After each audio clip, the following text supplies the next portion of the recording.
The Fallout TV show has been a massive hit, smashing streaming records and getting all the old games back into the charts. But while most gamers are taking nostalgic trips back into Fallout history, we are looking to the future. Here are 4 things the new Fallout TV show has made us desperately want included in Fallout 5.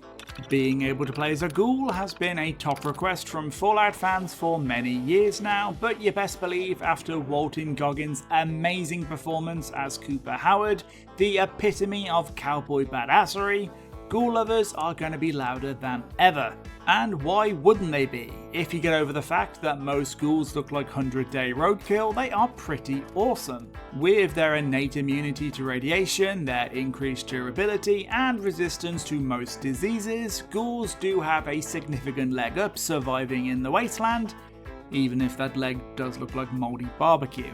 The TV show has even introduced a new wrinkle for our irradiated friends in the form of the new serum ghouls use to manage feral symptoms, something that would translate very nicely as a gameplay mechanic for players to manage.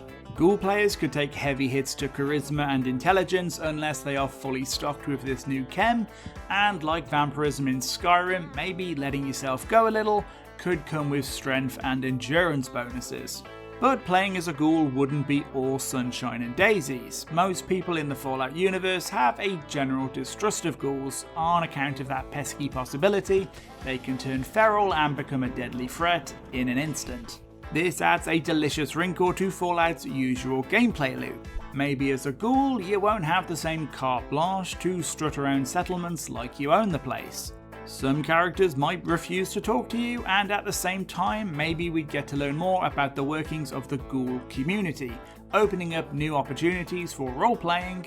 Speaking of which, today's video is sponsored by Star Trek Fleet Command, a thrilling Star Trek MMO that has somehow managed to squeeze the vast Star Trek universe into your mobile phone. Recruit legendary characters like Jean-Luc Picard to crew iconic ships from over 50 years of Star Trek stories, sending them all over the galaxy to explore and expand your territory.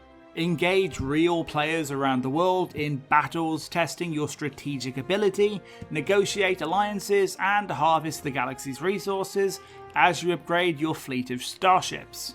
This game gets new content every month, new missions based on the lore of the show, new ships like the Gorn Eviscerator, and there's even dedicated missions and events to celebrate Star Trek when the shows return. Such as the new Star Trek Strange New Worlds event that features battles against fierce foes like the cunning Klingon and reptilian Gorn, who you'll need to conquer in your fight for glory and domination. Here's the deal, download Star Trek Fleet Command today for free using our link in the video description, make it to level 5 and you'll be directly supporting our channel. Now let's crawl back to the Fallout, baby. One of the best things about the Fallout TV series is it shows us the wasteland from 3 very different perspectives. First, you have the Ghoul, a morally questionable gunslinger who not only believes the ends justify the means, he also knows the wasteland like the back of his scabby hand. Next up is Lucy, the fish out of water vault dweller who experiences the wasteland for the very first time, learning the hard way her bubbly altruism isn't always going to be returned in kind. And finally you have Maximus, a low-ranking Brotherhood of Steel scrub who is something of a wild card. Switching between these 3 characters and their very different perspectives is one of the main strengths of the show. Previous Fallout games have locked you in as a predetermined character, and almost always that character is usually a vault dweller. At the same time, one of the most popular mods in all Bethesda games is the Alternative Start, which ditches the set in stone opening for something a bit different. Maybe your character is a chem-addled raider, maybe they're a runaway from the Brotherhood of Steel, maybe they're even a super mutant. Letting players pick a proper origin is a fantastic way to add replayability to the game, and Baldur's Gate 3 has proven when origins are done right, with tons of bespoke dialogue and content, it can produce an extremely satisfying role-playing experience something Bethesda has really been struggling with for some time. If Starfield taught them one thing, God willing, it's that all the snappy shooting improvements in the world don't mean much unless there's a rock-solid RPG to back them up. The twisted vault experiments have always been my favourite thing in Fallout. The idea that these safe havens, these last vestibules of hope in a world gone mad, were actually perverted traps right from the start is one of Fallout's more sinister ideas. Usually by the time the player gets to any of these vaults, they're little more than tombs for you to excavate like a macabre Indiana Jones. While it's fun reading the terminals and finding the environmental storytelling, since Vault-Tec were presumably long gone, there was always a nagging feeling of a lack of closure. With the Fallout TV show revealing Vault-Tec still has a significant presence in the Wasteland, with their leadership squirreled away in secret vaults, Fallout 5 has several new exciting possibilities to explore. Firstly, it's a great excuse for some new enemy designs. If Vault-Tec are going to finally have boots on the ground, they're gonna need some muscle in the form of super assassins, cyborg monstrosities, and who knows what else they've cooked up in the last 200 years. Previously active vaults are something of a rarity, but they have the potential to counter one of Fallout 4's biggest criticisms, not having enough proper settlements. No, we're not counting the two unnamed schmucks holding a rake. Even if Bethesda decides once again to let players do the heavy lifting when it comes to rebuilding the Wasteland, dotting around some still functioning vaults is a good way to make everyone happy.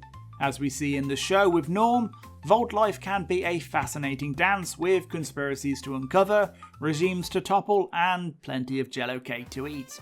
For morally decent players, there's a chance to get some answers, deal out some karmic justice, and finally give closure to Vault-Tec's many victims. For the not so morally decent, it could be a chance to finally join in on the sadistic fun. Fallout 4 had a small DLC which allowed you to build your own vault, but it's an idea Bethesda could do so much more with, letting you capture Wastelanders, run experiments, and craft your very own dream totalitarian state. The Brotherhood of Steel has played many different roles in Fallout over the years. They've been reclusive technology salvagers, altruistic champions defending the Wasteland against the super mutant plague, and most recently in Fallout 4, an overwhelming occupying force that has added synths to their ever-growing list of unacceptables. In the show, the Brotherhood seems darker than ever before. Its leadership rules through fear and intimidation, with the ultimate aim of taking full control of the Wasteland. I hope the Knights have been practicing their villain monologues, because that very much sounds like bad guy territory to me. This is good, no? The Brotherhood is the good guys? It's a complicated organization. I'm a big fan of the theory that the Brotherhood of Steel has either absorbed or been infiltrated by the broken remnants of Caesar's Legion, a powerful slave army that likely fell apart after the events of Fallout New Vegas. Like the Legion, who loosely styles itself after the Roman Empire, the Brotherhood of Steel suddenly has a lot of Latin names popping up. Between Thaddeus, Maximus, and Quintus, we're one Roman shy of a full Caesar salad.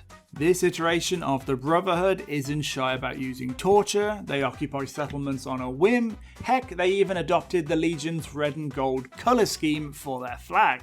While I think it's likely Vault-Tec will be acting as the big bads for the show, slowly building up a Legion-infused Brotherhood of Steel as a grand enemy for the next game, exploring themes like factionalism and legacy distortion would be a very big boy move from Bethesda. Liberty Prime boss battle, anyone? The Fallout TV series released on Amazon Prime on April 11th, and all 8 episodes are available to watch right now. If you've not yet had the pleasure, we highly recommend it.